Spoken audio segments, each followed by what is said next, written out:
Right, so with just 4 days remaining of the 60-day ceasefire between Israel and Lebanon, there have been a few changes amongst the Lebanese side.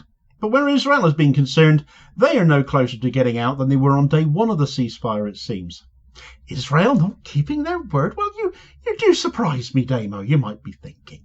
Still, it was the Lebanese government, it was Hezbollah, it was the Lebanese army, and indeed UNIFIL observers too, who have kept to their side of the bargain, kept to their side of the blue line, and indeed made good on ceasing fire during a ceasefire. They've given Israel all the rope they need to hoist themselves by their own petards, with well over 1,000 breaches of said ceasefire now documented. With 4 days to go, though, Israel launching new attacks and seizing even more territory is going precisely the wrong way. Yet this is exactly what they are doing. An escalation again, even as time runs out, to gain as much ground as possible, it seems, before they get fired back on once more, as seems pretty much certain to now happen. Lebanon, having honoured the ceasefire, does have that right to defend itself still, does it not? Especially when condemnation of Israel has been pretty scant these last 2 months where it comes to Lebanon.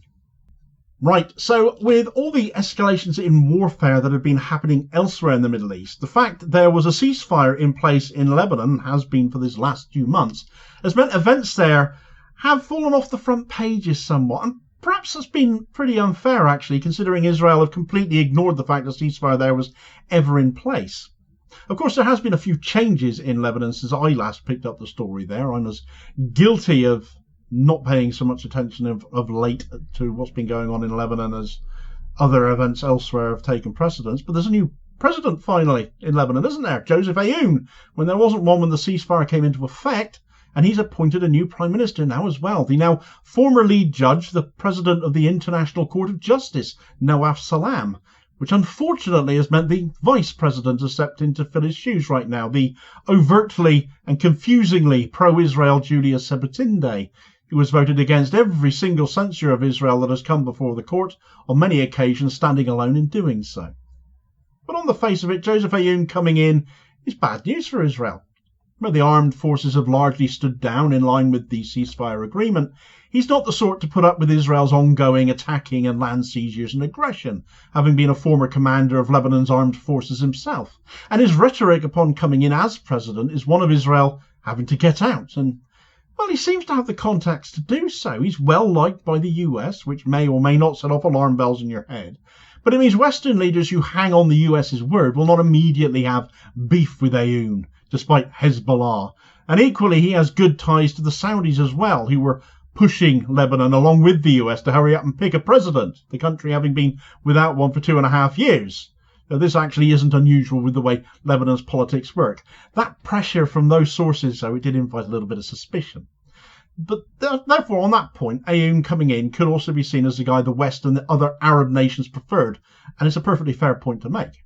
However, even if that eventually turns out to be true, it doesn't change the fact he wants Israel out of his country. And those Western backers of Israel will now end up, I think, finding it harder to take one side over the other here, since he is ostensibly a buddy of theirs as well, or so it is being claimed.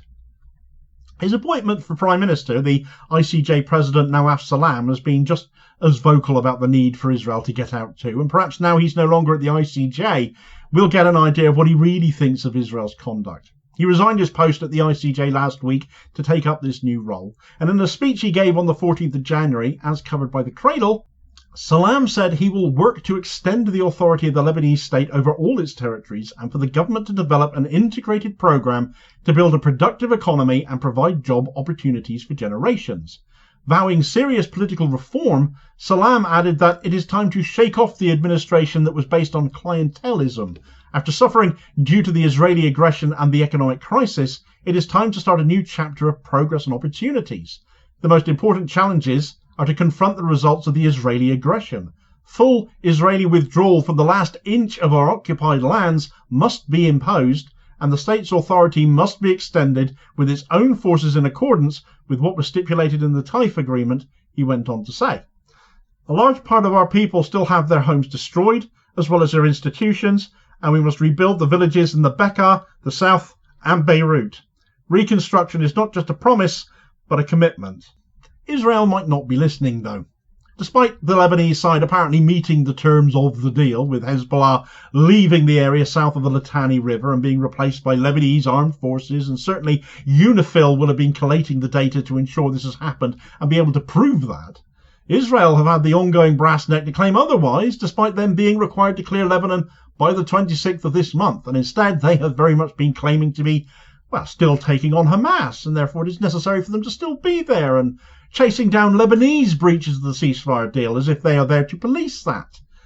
It's all a bit rich, especially given their demonstrable breaches, vastly outnumbering any that may have occurred on the Lebanese side, well over 1,000 instances documented.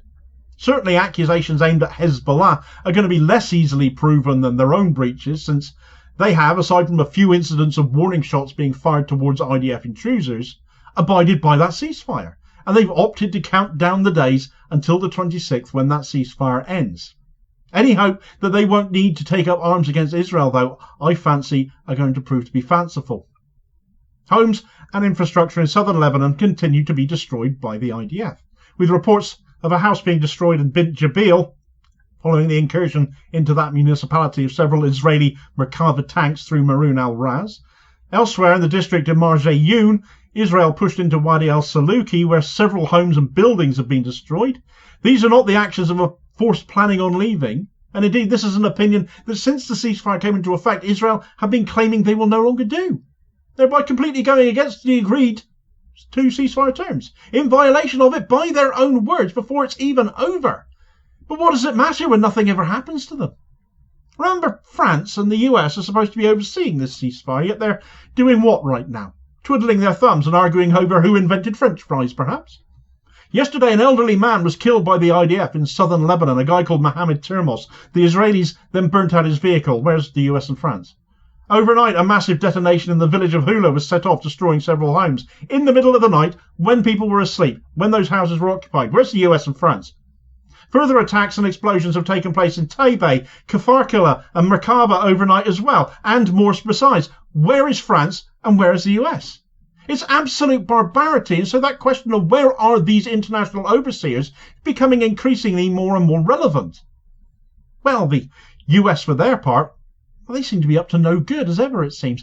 They're busy apparently building the second largest US embassy on the planet, just outside of Beirut. It'll be 10 times larger than their embassy in London, did you know?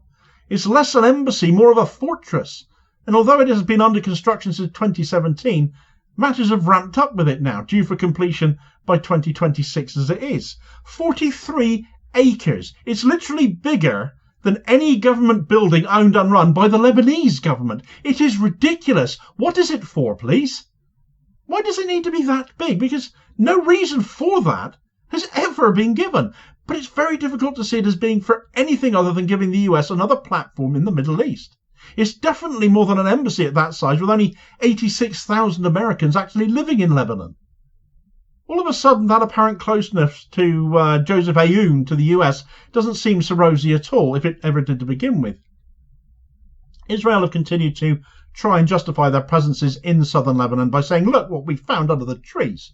There's some more guns over there. We found some explosives over there. They must be Hezbollah's. Maybe their name's written on it somewhere. And perhaps it might be. Perhaps it might be theirs. They might have left it behind when they left, as per the ceasefire agreement. Or just as likely, it's another Hamas weapons found behind hospital equipment story where Israel have planted it instead. Frankly, who's prepared to take Israel at their word for anything here? Apart from a Zionist politician in the West, perhaps. They lie, and they kill, and they ignore ceasefires, and they aren't leaving. So little wonder Lebanese and Hezbollah rhetoric is one of tick-tock, tick-tock, we're counting down the days now. If they don't ignore ceasefires, they change the deal. And even after a ceasefire is supposed to start, changes can apparently be forced through, as Benjamin Netanyahu proved regarding the Gaza ceasefire. Last-minute attempts to wreck it completely or just get his own way over something in particular, knowing at the nth hour Hamas were unlikely to say no? You decide. But get all the details of that particular story in this video recommendation here as your suggested next watch. Please do also hit like, share and subscribe to the channel whilst you're here as well to help support it, which is enormously appreciated, but to also ensure you don't miss out on new daily content, which I hope you value and I hope you come back for. And I'll hopefully therefore catch you on the next vid. Cheers folks.